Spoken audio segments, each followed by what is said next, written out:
السلام علیکم ورحمۃ اللہ وبرکاتہ۔ Welcome to Islamic mints. آج کے دور میں جب انٹرنیٹ اور میڈیا کی دنیا نے ہر گھر میں قبضہ کر رکھا ہے، نوجوانوں کے لیے سب سے بڑی آزمائش فلمیں، ڈرامے، ویب سیریز اور خاص طور پر ترک ڈرامے بن چکے ہیں۔ یہ ڈرامے اپنی شاندار کہانیوں، رومانوی مناظر اور تاریخی رنگ کے ذریعے نوجوانوں کو اپنی طرف کھینچ لیتے ہیں۔ لیکن سوال یہ ہے کہ کیا ان ڈراموں کو دیکھنا اسلام کی نظر میں جائز ہے یا نہیں، اور ان کا ہماری زندگی اور ایمان پر کیا اثر پڑتا ہے۔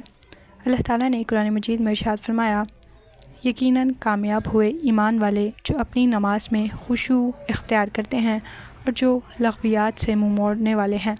یہ آیت ہمیں بتاتی ہے کہ کامیاب مسلمان وہ ہیں جو بیکار اور لغو کاموں سے بچتے ہیں۔ اکثر ڈرامے، چاہے وہ ترک ہوں یا دیگر اور ممالک کے، ہمیں نماز، قرآن اور ذکر سے غافل کر دیتے ہیں اور کئی بار ہمیں حرام مناظر دیکھنے پر مبتلا بھی کر دیتے ہیں۔ رسول اللہ صلی اللہ علیہ وسلم نے فرمایا، آدمی کے اسلام کی خوبی یہ ہے کہ وہ فضول چیزوں کو چھوڑ دے جو اس سے تعلق نہیں رکھتی۔ ترک ڈرامے اکثر رومانوی مناظر، غیر محرم عورتوں کی نمائش، موسیقی اور بعض اوقات ایسے نظریات پر مشتمل ہوتے ہیں جو اسلامی تعلیمات کے خلاف ہوتے ہیں۔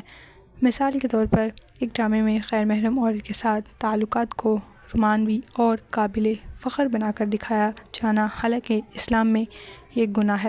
اللہ تعالیٰ نے قرآن مجید میں ارشاد فرمایا، اور زنا کے قریب بھی نہ جاؤ، بے شک یہ بڑی بے حیائی اور برا راستہ ہے۔ یہ آیت صرف زنا سے منع نہیں کرتی بلکہ اس کے قریب جانے والے تمام راستوں سے بھی منع کرتی ہے۔ مزید یہ کہ فلمیں اور ڈرامے دلوں میں دنیا کی محبت پیدا کرتے ہیں، گناہ کو معمولی بنا دیتے ہیں اور حقیقی اسلام ہیروز کے بجائے افسانوی کرداروں کو آئیڈیل بنا دیتے ہیں۔ نبی کریم صلی اللہ علیہ وسلم نے فرمایا، آدمی اپنے دوست کے دین پر ہے، لہٰذا تم میں سے ہر ایک کو دیکھنا چاہیے کہ وہ کس سے دوستی کر رہا ہے۔ جب ہم گھنٹوں ایسے کرداروں کے ساتھ وقت گزارتے ہیں جو گناہ کو معمولی بنا کر دکھاتے ہیں تو یہ بھی ایک طرح کی دوستی اور قلبی تعلق بن جاتا ہے۔ آہستہ آہستہ یہ ہمارے اخلاق اور سوچ پر اثر ڈالنے لگتا ہے۔ اسلام ہمیں ایسی چیزوں سے بچنے کی تلقین کرتا ہے جو ایمان کو کمزور کریں اور اللہ کی یاد سے غافل کریں۔ اگر واقعی ہم تاریخی یا اسلامی مواد دیکھنا چاہتے ہیں تو بہتر ہے کہ مستند اور صحیح اسلامی ڈاکیومنٹریز یا علماء کی تیار کردہ ویڈیوز دیکھیں جو ہمیں علم اور ایمان میں اضافہ کرتی ہیں۔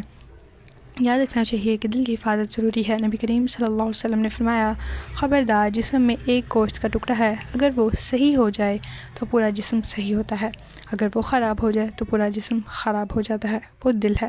لہٰذا ایسے ڈرامے جو دل کو غفلت، خواہشات اور گناہ کی طرف لے جائیں، ان سے بچنا ہی ایمان کی حفاظت ہے۔